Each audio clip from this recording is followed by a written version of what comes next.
Bismillahirrahmanirrahim. Assalamualaikum warahmatullahi wabarakatuh. Alhamdulillahirrabbilalamin. Puji syukur mari kita panjatkan bersama kehadirat Allah Subhanahu wa taala, yang mana sampai pada kesempatan kali ini kita sekalian masih diberi kesehatan serta masih diberi kesempatan untuk kita dapat menjalankan salah satu perintah agama, yaitu menuntut ilmu. Bahwa apapun alasannya, menuntut ilmu masih menjadi kewajiban kita sejak kita dilahirkan sampai kita menghadap kehadiran Allah Subhanahu wa taala kelak. Jadi meskipun dalam kondisi yang terbatas ini tidak bisa kita jadikan alasan untuk kemudian ya sudahlah, tidak usah menambah ilmu, tidak usah mencari ilmu. Itu bukan alasan, karena yang bisa menjadikan kita boleh berhenti mencari ilmu itu adalah kematian. Oke. Dalam kesempatan kali ini kita akan memperbincangkan tentang dasar pembelajaran Al-Quran Hadis Madrasah Ibtidaiyah. Namun sebelumnya, seperti biasa, marilah kita bersama-sama berdoa memohon kepada Allah Subhanahu wa taala semoga apa yang telah kita dapatkan selama ini serta apa yang akan kita dapatkan nanti senantiasa menjadi ilmu yang bermanfaat untuk diri kita, keluarga, agama, bangsa dan negara.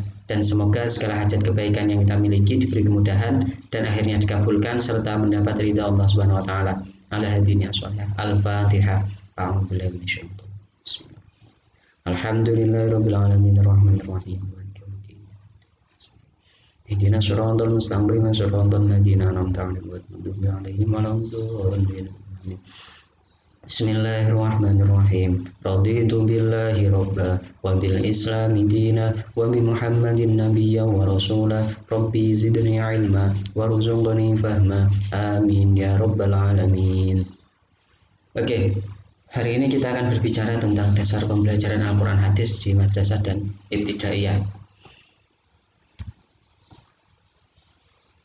Jadi acuan dasar dalam pembelajaran Al-Quran Hadis itu di peraturan yang terbaru, yang paling baru adalah di tahun 2019, yaitu KMA, Keputusan Menteri Agama Republik Indonesia nomor 183 tahun 2019 tentang kurikulum pendidikan agama Islam dan bahasa Arab pada madrasah. Memang mata kuliah kita ini berbicara tentang Al-Quran Hadis, tapi ketika kita kemudian mengacu pada acuan umum, acuan dasar di dalam melakukan pembelajaran di madrasah, maka mau tidak mau memang acuan kita menggunakan kurikulum PAI. Tapi di dalamnya kemudian memuat juga aturan-aturan atau tentang standar kompetensi lulusan, kompetensi inti dan sebagainya terkait mata pelajaran Al-Quran Hadis. Jadi kalau kalian ditanya apa yang menjadi acuan dalam pembelajaran kalian di Al-Quran tentang Al-Quran Hadis di Madrasah Aliyah, maka kalian rujuk peraturan terbaru. Memang perlu saya sampaikan di awal, pendidikan kita, sistem pendidikan kita itu memang selalu mengalami pembaruan. Ini memang tidak mata kuliah kurikulum, tapi saya akan bahas sedikit terkait kurikulum. Kita tahu bahwa ada rentetan pembaruan kurikulum, mulai dari yang di era Orde Baru, itu yang tahun berapa itu, 84 atau berapa itu, kemudian diperbarui. Kemudian di era saya ada KPK, kemudian ketika saya S1 itu KTSP. Ketika saya diajari tentang KTSP, kemudian saya lulus dari S1, ternyata dunia pendidikan menggunakan kurikulum K13. Artinya memang ada pembaruan terus-menerus. Dan ini harus kalian cermati bahwa bagaimanapun di dalam melaksanakan pembelajaran itu harus ada acuan dasarnya. Nah, kalau di Indonesia ketika kita membicarakan tentang Al-Quran Hadis, maka mau tidak mau kurikulumnya adalah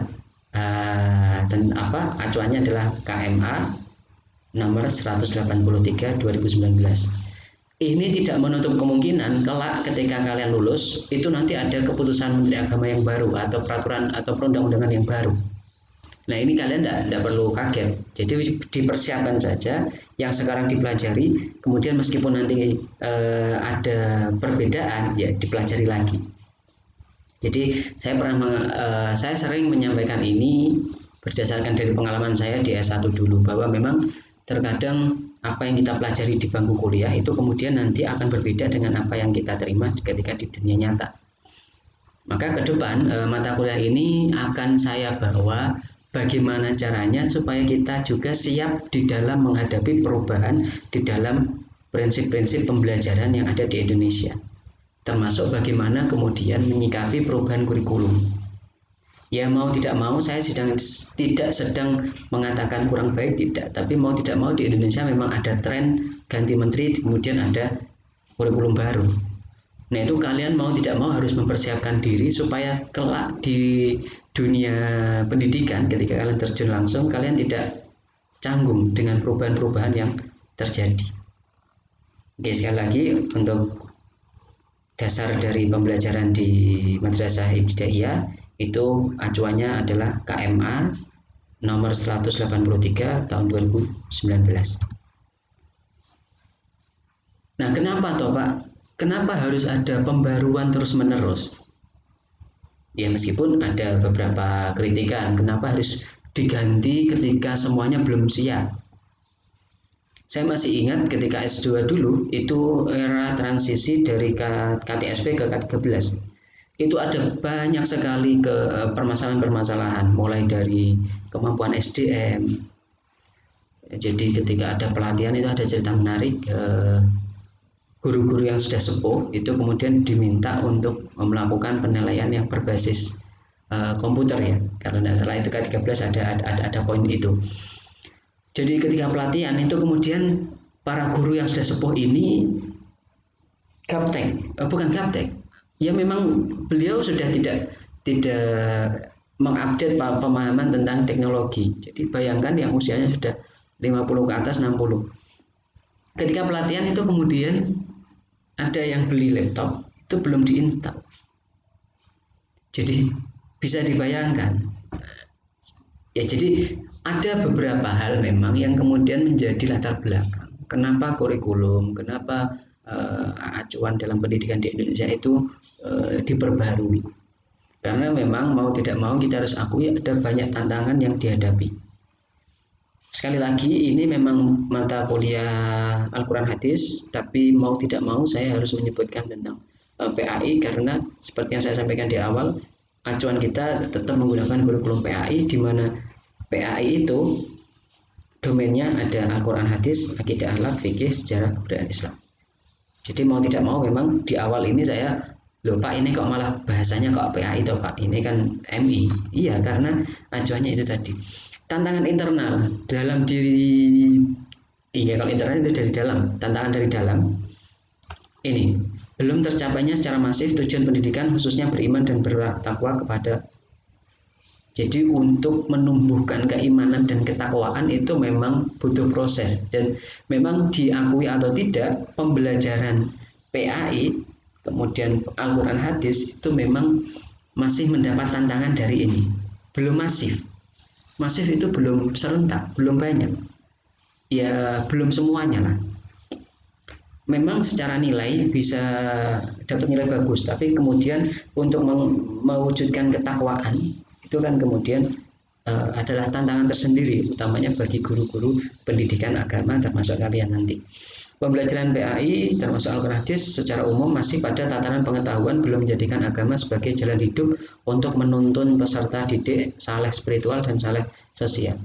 Jadi dimensi manusia itu ada dua, yaitu dimensi Abdullah dan dimensi Khalifatullah.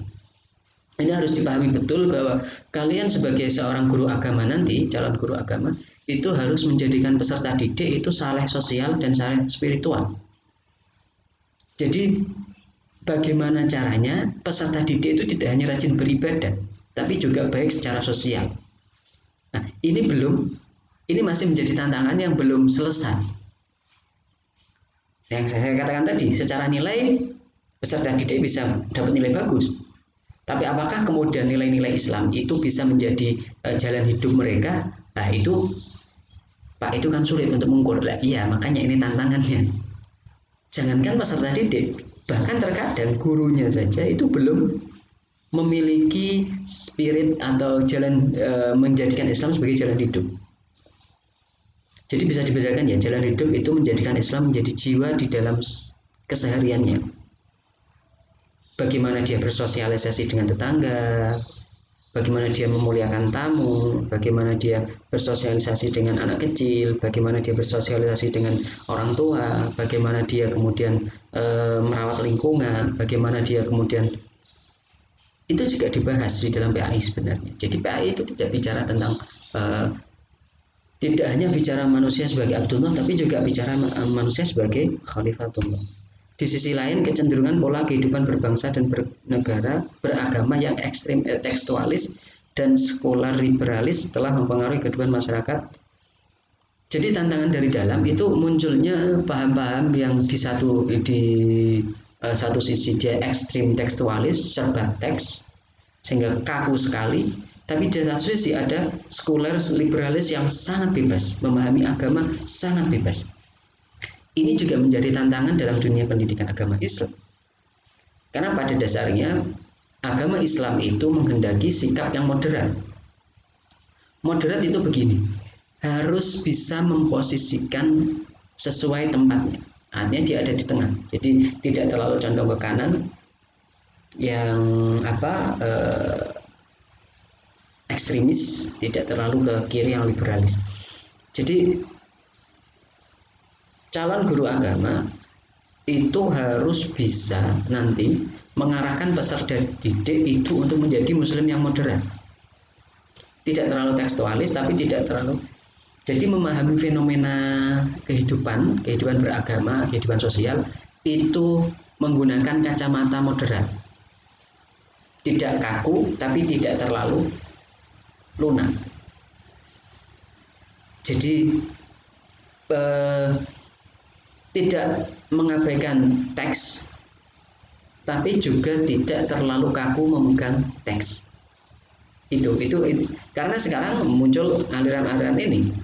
Jadi tantangan kita sebagai calon pendidik agama itu kemudian nanti bisa tidak untuk memposisikan peserta didik memiliki pemahaman yang tidak ekstrim, tidak juga sekuler, tidak tekstualis, tapi juga tidak liberal. Nah, ada juga tantangan eksternal pendidikan agama Islam. Tantangan eksternal itu adalah semakin menguatnya paham transnasional yang berpotensi menggeser cara beragama khas Indonesia yang moderat. Transnasional itu yang kemudian, ya kita tahu bahwa sekarang era digital itu menjadikan kita seakan-akan tidak punya jarak dengan negara-negara lain. Nah, ini berpotensi menimbulkan kita tercerabut dari akar budaya kita. Kita bisa terpengaruh dengan ideologi negara-negara lain, kita bisa terpengaruh dengan ideologi aliran atau kelompok-kelompok di negara lain, yang mana informasi itu dengan hitungan detik bisa kita dapatkan. Kita bisa kemudian kontak-kontakan dengan orang yang ada di negara Timur Tengah. Ini dalam waktu yang saat itu. Nah, ini ada tantangan tersendiri. Memang kita bisa mendapatkan informasi dengan lebih cepat, tapi bahayanya adalah ketika kemudian ini kita biarkan tanpa ada filter, lama-kelamaan justru paham yang transnasional ini, yang antar negara ini kemudian bisa menjadikan kita lupa akan diri kita sendiri, jati diri kita. Tentu tidak perlu saya sebutkan di sini bahwa kalian juga saya kira sudah paham betul bagaimana kemudian kelompok-kelompok dari luar negeri itu kemudian mulai memasukkan pemikiran-pemikirannya untuk kemudian mengganggu kebudayaan kita. Itu bisa dalam bentuk agama atau dalam bentuk kebudayaan yang lain. Bagaimana kebudayaan semisal fashion, kemudian pola hidup, itu kemudian kita lebih enjoy dengan pola hidup negara lain. Kita dikatakan kemudian maju kalau kita mengikuti pola hidup mereka. Jadi ini di satu sisi memang terbukanya informasi yang serba terbuka ini di era digital ini memang di satu sisi menjadikan kita mudah untuk memahami dunia luar atau informasi dari luar, tapi di satu sisi juga mengancam menggeser ciri khas Indonesia. utamanya kalau dalam agama moderat, toleran, dan membudaya. Isu yang terkait dengan lingkungan hidup, kemajuan teknologi dan informasi, kebangkitan industri kreatif dan budaya, serta semakin terbukanya akses pendidikan secara global. Ini juga jadi tantangan agama Islam, pendidikan agama Islam. Bagaimana bisa menyikapi kemajuan teknologi dan informasi, bagaimana menyikapi kebangkitan ekonomi kreatif, industri kreatif dan budaya. Nah, ini pendidikan secara global. Sekali lagi, di satu sisi dia membawa dampak positif. Kita jadi tahu, oh ternyata di negara yang maju ini pola pendidikannya begini. Tapi di satu sisi ini bisa menjadi bumerang untuk kita. Jadi ini tantangan eksternal dari luar. Munculnya kebudayaan-kebudayaan dari luar itu menjadi bagaimana kita melihat fenomena anak-anak kecil sekarang sudah main TikTok, kemudian sudah pintar bermedia sosial. Nah, ini bagaimana kemudian pendidikan agama Islam menyikapi ini? Nah, itu kan jadi tantangan. Kemudian era disrupsi yang memiliki ciri ketidakpastian, kerumitan, fluktuasi, kemenduaan terhadap kehidupan manusia. Jadi semuanya serba kompleks. Jadi era ini semuanya serba kompleks. Ketika kita berbicara ekonomi itu bisa nyinggung banyak hal. Kita bicara ekonomi Indonesia, kita bisa pada akhirnya berbicara secara dunia. Jadi saling terkait. Nah, ini juga jadi tantangan untuk dunia pendidikan. Nah, di dalam mengembangkan pendidikan madrasah pada akhirnya, jadi nanti kalian sebagai seorang guru itu juga harus mendukung 5 pilar dalam pengembangan pendidikan madrasah.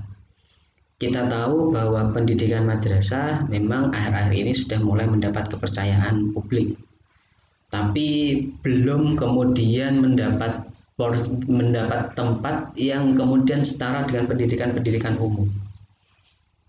Saya katakan itu, meskipun sekali lagi saya sampaikan mulai mengalami perbaikan atau mulai mendapat kepercayaan publik. Nah, oleh karena itu pengembangan itu harus dilakukan secara terus-menerus. Nah, setidaknya ada 5 pilar yang ada dalam keputusan Menteri Agama yang tadi saya sampaikan di awal. 5 pilar dalam mengembangkan pendidikan madrasah. Yang pertama, madrasah itu ketika mengembangkan dirinya baik dari segi kualitas atau kuantitas atau apapun, itu harus mempertimbangkan aspek keagamaan. Jadi boleh mengikuti perkembangan zaman, boleh, tapi tetap mengikutkan pertimbangan keagamaan. Jangan karena atas landasan ben ketok maju, kemudian melupakan aspek keagamaan. Dalam hal apa, Pak? Banyak, dari segi pengembangan kurikulumnya, dari segi pengembangan media, bahan ajar, itu tetap harus melibatkan unsur keagamaan. Kemudian pilar kebangsaan. Ingat bahwa di Indonesia ini bahwa kita berada di negara Indonesia yang kemudian memiliki dasar-dasar kebangsaan, dasar-dasar bernegara. Mau tidak mau kita harus di dalam mengembangkan madrasah itu juga harus mempertimbangkan pilar kebangsaan. Artinya madrasah ini mau tidak mau harus mendukung atau menjaga atau mengajarkan tentang bagaimana peserta didik ini selain cinta terhadap agamanya, kemudian cinta kepada bangsa dan negaranya. Bukan kemudian justru malah madrasah digunakan alat untuk menumbuhkan sikap antipati terhadap bangsa. Jadi itu harus mempertimbangkan kebangsaan, tidak hanya keagamaan. Kemudian kemandirian. Bagaimana kemudian madrasah itu bisa mengajarkan tentang sikap mandiri yang artinya tidak tergantung kepada pihak lain, apalagi terhadap negara lain. Karena bagaimanapun menjadi bangsa yang mandiri itu berarti menjadikan bangsa kita berdaulat, artinya begitu. Memang ini bukan berarti kita tidak butuh orang lain, tidak. Saya dikatakan mandiri itu bukan berarti kemudian saya tidak butuh orang lain. Karena saya masih butuh orang lain, saya masih butuh orang yang membuat kain untuk membuat baju, saya masih butuh orang. tapi kemudian tidak bergantung sepenuhnya. Kita masih punya nilai tawar, kita masih punya harga diri. Saya memang butuh orang yang membuat baju, tapi saya bisa kemudian membeli itu dengan harga diri saya. Artinya saya tidak kemudian meminta-minta, Pak, Bu, saya dikasihani, saya tidak punya baju ini. Saya mandiri dalam konteks tadi. Saya bisa membeli. Saya punya harga diri, saya punya kedaulatan. Nah, itu di situ. Madrasah harus begitu. Nah, syukur-syukur dalam operasionalnya itu kemudian kita bisa mengembangkan kemandirian dengan cara madrasah itu punya badan usaha, kemudian dia tidak menggantungkan pada pendanaan dari pemerintah atau kemudian dari donatur, tapi bagaimana kemudian madrasah itu punya sikap kemandirian yang meskipun negara itu tidak memberikan dana, itu dia tetap, karena terkadang kalau orang itu tergantung pada pihak tertentu maka nanti dia akan terbelenggu. Nah, kalau madrasah sudah seperti itu, nanti ada kepentingan-kepentingan yang bisa jadi itu tidak baik untuk dunia pendidikan Islam. Keumatan, jadi menjadikan umat itu menjadi prioritas. Jadi prioritas di sini tidak hanya kemudian dalam hal pendidikan saja, tapi dari hal ekonomi dan sebagainya. Bagaimana kemudian pendidikan agama Islam ini dapat menumbuhkan sikap ekonomi keumatan. Jadi disitulah kemodernan. Jadi madrasah harus menginovasi diri, harus bisa mengikuti laju perkembangan zaman, sehingga orang tidak punya persepsi bahwa madrasah itu selalu tertinggal. Memang tidak harus mengikuti semua tren kemodernan, tapi setidaknya madrasah harus bisa menyiapkan peserta didik itu supaya bisa menghadapi era modern ini dengan basis keagamaan tadi. Jadi menyiapkan peserta didik itu tidak canggung dengan perubahan zaman, tidak canggung dengan era kemodernan, tidak canggung dengan perkembangan ilmu teknologi. Jadi memang ini masih secara global ya hari ini ya. Jadi intinya di dalam pembelajaran itu harus memiliki dasar pembelajaran, dan kemudian di dalam dunia pendidikan itu memang selalu ada pembaruan. Kenapa harus ada pembaruan? Karena prinsip zaman yang selalu berkembang. Zaman berkembang, maka ada beberapa hal yang memang harus diikuti. Jangan sampai Islam itu kemudian dipersepsikan sebagai agama yang kolot hanya karena Islam tidak sigap menghadapi perkembangan zaman. Nah, dalam dunia pendidikan pun kalian juga harus demikian. Kalau memang mengembangkan madrasah itu harus dengan pilar kemodernan, maka kita harus menjadi pendidik yang tahu betul tentang kemodernan. Kalau kita mengembangkan berbasis keagamaan, maka kita harus tahu betul gitu. Kalau kita sebagai seorang guru yang ada di dalam madrasah yang sedang mengembangkan dirinya tadi, maka kita harus paham tentang kebangsaan juga. Jadi guru itu bagaimanapun dia harus lebih depan dibanding peserta didik. Kalau kita mengajarkan kebangsaan, maka ya kita harus lebih tahu dulu. Jadi itu ya. Jadi ini tadi tantangan di dunia pendidikan. Kemudian ini keputusan Menteri Agamanya tentang kurikulum pendidikan agama Islam yang di dalamnya ada domain Al-Quran, hadis.